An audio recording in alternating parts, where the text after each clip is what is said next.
যুক্তরাষ্ট্রের new York শহরের পার্শ্ববর্তী অঙ্গরাজ্য নিউ জার্সির একটি ছোট্ট শহর হচ্ছে সিটি অফ প্যাটারসন। প্রায় ৩০,০০০ বাংলাদেশি অভিবাসীর বসবাস এই শহরটিতে। স্থানীয় নেতৃত্ব নির্বাচনে গত মঙ্গলবার অনুষ্ঠিত হয়েছে ভোট উৎসব।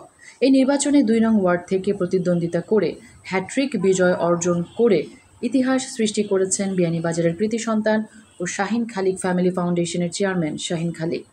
প্যাটারসন সিটি কাউন্সিল নির্বাচনে বেসরকারি ফলাফলে বর্তমান কাউন্সিলম্যান শাহীন মালিক তার নিকটতম প্রতিদ্বন্দ্বী প্রার্থী সাবেক কমিশনার এহিয়া খানের চেয়ে ৩৮২ ভোট এগিয়েছিলেন।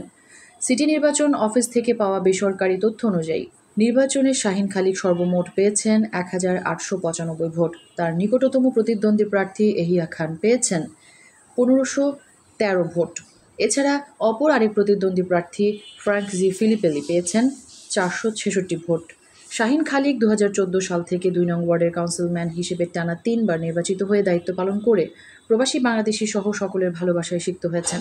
সিটির ওয়ার্ড কাউন্সিল নির্বাচনে শাহীন খালিকের এই বিজয়কে প্রবাসীরা বাংলাদেশি কমিউনিটির বিজয় বলে উল্লেখ করেন। কাউন্সিলম্যান শাহীন খালিকের জন্ম বাংলাদেশের সিলেট জেলার বিয়ানীবাজার উপজেলার আলীনগর ইউনিয়নে। তিনি ১৯৯২ সালে ১৩ বছর বয়সে পরিবারের অন্যান্য সদস্যদের সঙ্গে যুক্তরাষ্ট্রে পাড়ি জমান এবং নিউ জার্সি প্যাটারসনে স্থায়ীভাবে বসবাস করে আসছেন। মেহরুম বিনতে ফেরদৌস, এবিটিভি।